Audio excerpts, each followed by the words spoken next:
Amateurs de physique iconoclaste, bonjour.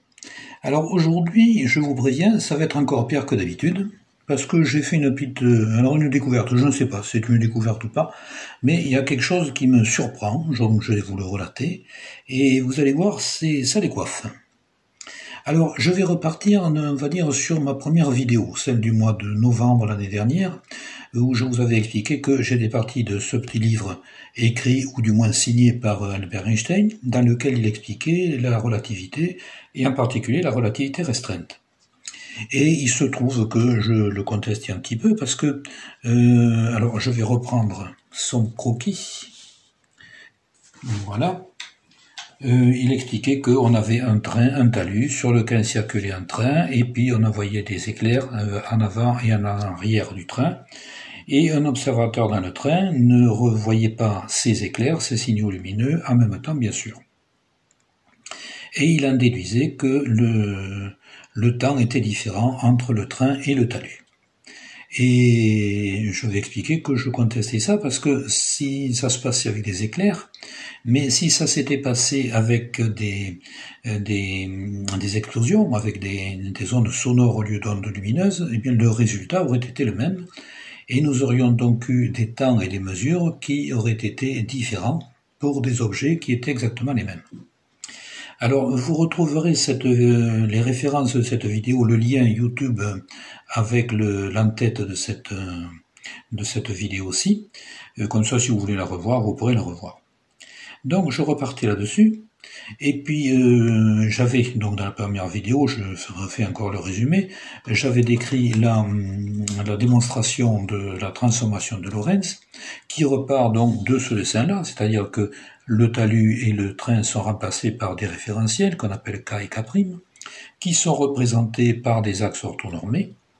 Et puis, ce raisonnement, ce calcul permettait d'arriver à la fameuse transformation de Lorentz, qui est la méthode de calcul utilisée pour la relativité restreinte.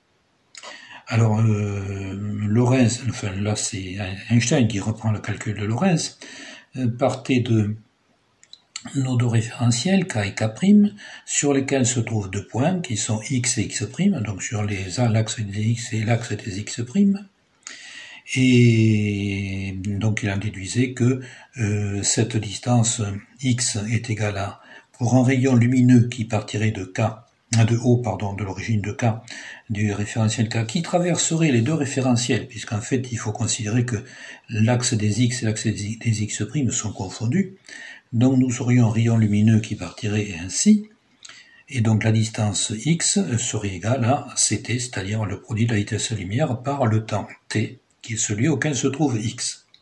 Et pour x', nous aurions x' égale ct', c'est-à-dire le produit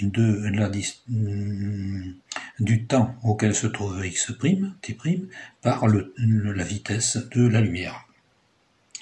Voilà, donc il partait de ça, et il arrivait ensuite, après tous ces petits calculs, ceux qui sont pas très longs, mais qui sont quand même assez ardus, qui sont quand même assez costauds, on en arrivait à des formules qui nous donnaient la valeur de x', vue de x, qui est donc égale à x moins vt sur racine de 1 moins v2 sur c2, et le temps t', qui était vu toujours du référentiel k, qui est égal à t moins v sur c2x sur racine de 1 moins v2 sur c2. Et quand on enseigne ça en faculté, ou même Einstein aussi est arrivé à la même conclusion, bien sûr, on arrive à trouver que le temps avec la vitesse dans le référentiel qui se déplace avec une vitesse importante, le temps se dilate et la distance se contracte. C'est-à-dire que t' se dilate et x' se contracte. Alors je ne vais pas repartir dans la démonstration, mais enfin, ça se voit de façon assez empirique, puisqu'on a ici, on va prendre t' ici, par exemple, t' donc est égal à t moins cette petite valeur, est divisé par le facteur de Lorentz, qu'on appelle gamma, qui est racine de 1 moins v2 sur c2. Et si on imagine que la vitesse v, qui est la vitesse du référentiel k', si on imagine qu'elle approche la vitesse de la lumière c, eh bien nous avons v2 sur c2 qui tend vers 1 moins 1 tend vers 0, et t, même si on a diminué de quelque chose, divisé par quelque chose qui tend vers 0, ben, obligatoirement il tend vers l'infini. Donc obligatoirement il se dilate. Et il y a exactement l'inverse pour la distance, c'est-à-dire pour x', puisque nous avons x moins vt, si on dit que v augmente et se rapproche de la vitesse de la lumière, nous avons donc ici x qui se trouve diminué de quelque chose de très important.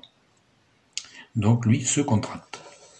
Et alors, quand j'ai vu ça, quand j'ai revu le début du calcul, je me suis fait la réflexion suivante. Je me suis dit, mais enfin, il y a quand même quelque chose qui mérite d'être regardé. Nous avons dit donc, hypothèse de départ, que x' égale ct'. Alors, ça paraît tout à fait logique. X' est égal à la vitesse de la lumière multipliée par le temps auquel se trouve x'. C'est quelque chose qui est parfaitement logique. Et c'est valable tout le long de l'axe des x', c'est-à-dire vers l'infini. Et ça me donne... ça me surprend. Là, c'est quand même bizarre, parce que ça veut dire que x', donc la distance, est proportionnelle à t', c'est-à-dire au temps, avec un facteur de multiplication qui est la vitesse de la lumière. Mais nous avons x' égale ct'. Les deux sont proportionnels. Ce qui veut dire que si t' augmente, disons que s'il se dilate, x' doit se dilater. Mais à la fin de notre calcul, x' ne se dilate pas, il se contracte. Donc là, il y a un souci. Je me suis dit, qu'est-ce que c'est que cette histoire-là? Qu'est-ce qui peut se passer là-dedans?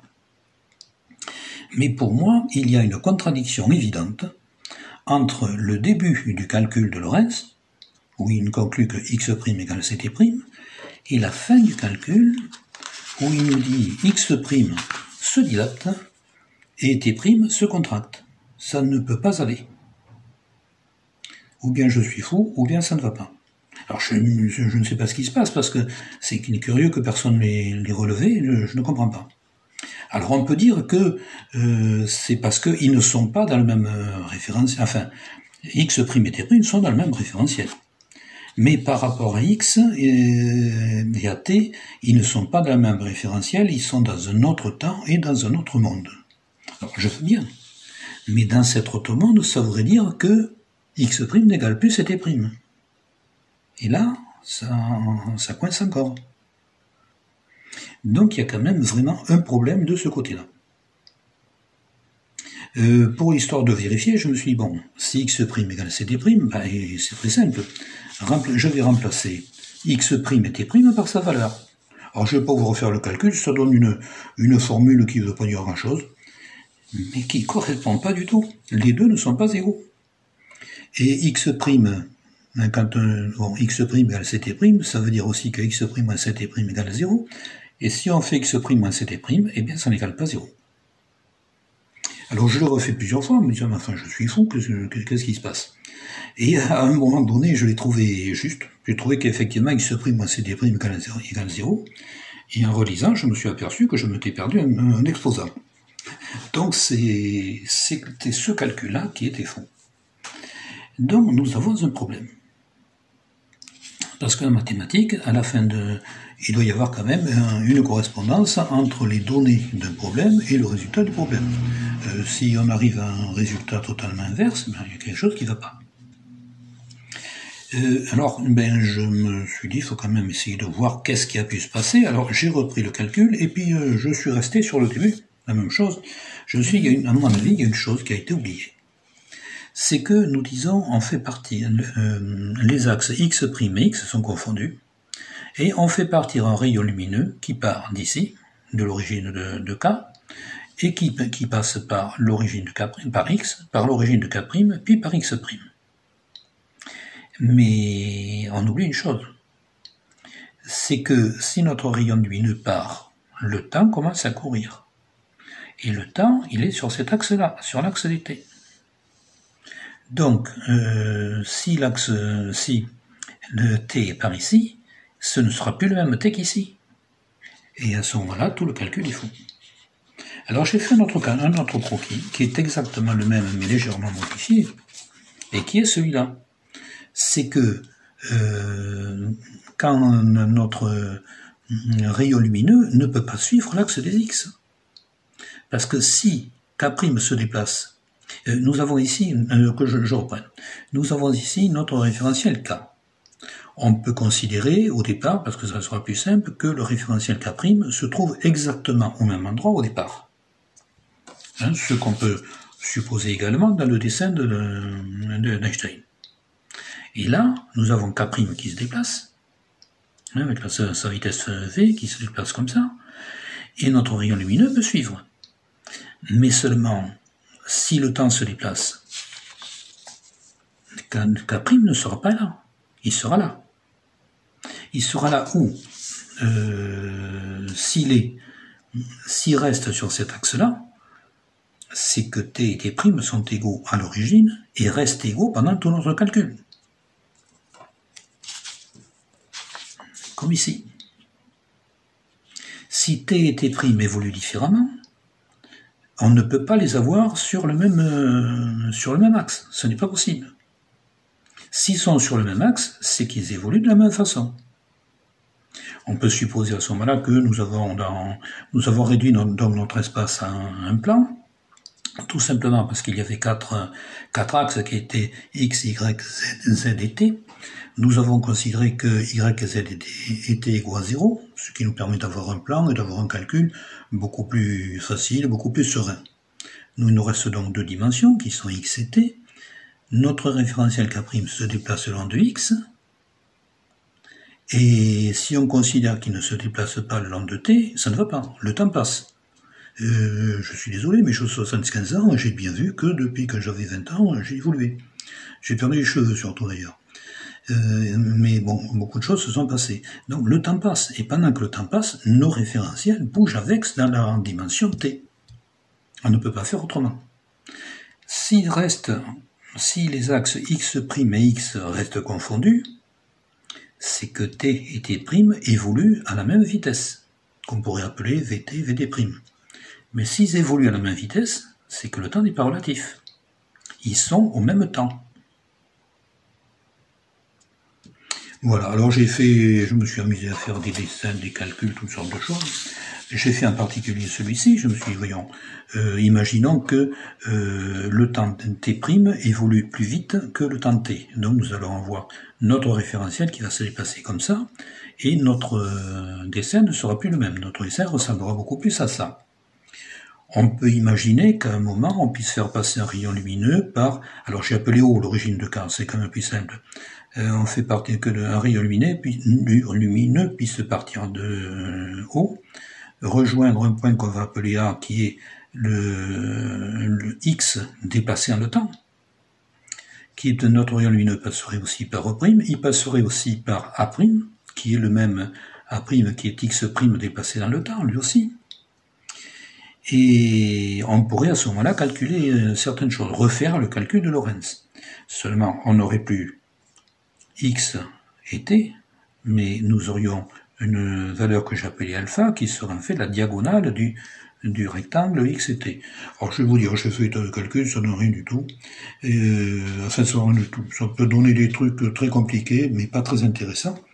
Et surtout, qu'est-ce qui nous garantit que notre rayon lumineux pourra passer par K, par O, le nouvel emplacement de X, O' et le nouvel emplacement de A'. Parce qu'il n'y a pas de raison. Il n'y a pas de raison. X, en principe, est fixe. Il est sur l'axe des X, il ne bouge pas. X' est fixe sur l'axe des X' dans le référentiel X'. Le temps bouge. Donc, suivant la vitesse que vous allez avoir donnée au temps, que j'ai appelé Vt ou Vt', ces positions vont varier. Mais elles ne seront pas alignées comme le sont là. Puisque X ne bouge pas, T bouge, non, ce n'est pas la même chose. Et ensuite, même si T et T' sont égaux, ça ne sera pas pareil. Ça ne sera pas pareil, puisque le référentiel va se déplacer le long de l'axe des X'. Donc, calculer dans ces conditions-là, je vois pas comment. Je vois pas comment pour le moment. Pour le moment, là, ça me dépasse. Moi, je n'y suis pas. Ce que je peux dire, en tout cas, c'est que on est bien obligé de tenir compte quand même du temps. On ne peut pas garder nos référentiels tels qu'ils sont avec l'axe des X' confondu avec l'axe X. Ce n'est pas possible. Il faut bien que les deux se déplacent dans le temps.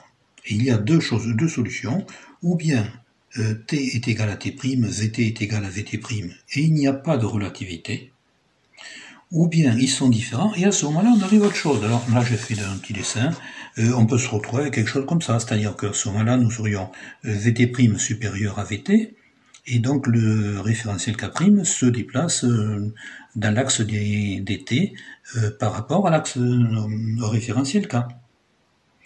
Nous pouvons avoir aussi vt' inférieur à vt. À ce moment-là, notre référentiel k' va se trouver dans le négatif, en t négatif par rapport à k. Voilà mes réflexions. Alors ça m'a beaucoup surpris. Plus j'y réfléchis, plus je pense que c'est parfaitement logique. À partir du moment où on a mis un axe dt, on ne peut pas dire je fixe un t à un endroit. T se déplace. On a beau dire qu'on a fait un espace à 4 dimensions, les 4 dimensions ne sont pas égales. X, Y et Z sont des dimensions proprement dites. Quand on pose un point quelque part, il y est. X, par exemple, est là, il est là, il ne bouge pas, il est à son endroit. Sur l'axe des t, c'est totalement différent, parce que le temps se déplace. Alors, soit on fait déplacer le référentiel avec, soit on ne le fait pas. Si on ne le fait pas déplacer, le t se déplace sur l'axe des t. Mais il faut tenir compte du déplacement pour les points à ce moment-là. Et c'est un déplacement automatique qui n'est pas, à ma connaissance, qui n'est jamais intégré dans les calculs qui sont faits sur la relativité ou même sur l'espace à 4 dimensions.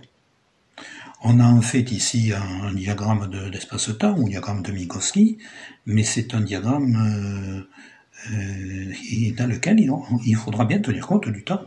Or, dans les diagrammes de Minkowski, à ma connaissance, on ne tient pas compte d'une vitesse du temps. Vous voyez que ça a des conséquences énormes, je dirais presque épouvantables, je suis presque effrayé de ce truc-là, mais je ne vois pas comment on peut raisonner autrement.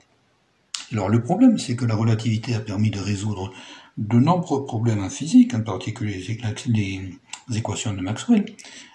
Alors là, je ne sais plus comment on fait. Voilà, mais je tenais à vous en parler parce que c'est quelque chose qui me paraît très important. Je serais très heureux que vous me donniez vos réactions, si vous êtes d'accord surtout. Si vous n'êtes pas d'accord, que vous me le disiez aussi, que vous me disiez pourquoi, parce que ça m'intéresse beaucoup. Je peux m'être trompé, je ne sais pas. Voilà, eh bien, je vous souhaite de bonnes réflexions et merci des retours que vous m'avez. Au revoir, à bientôt.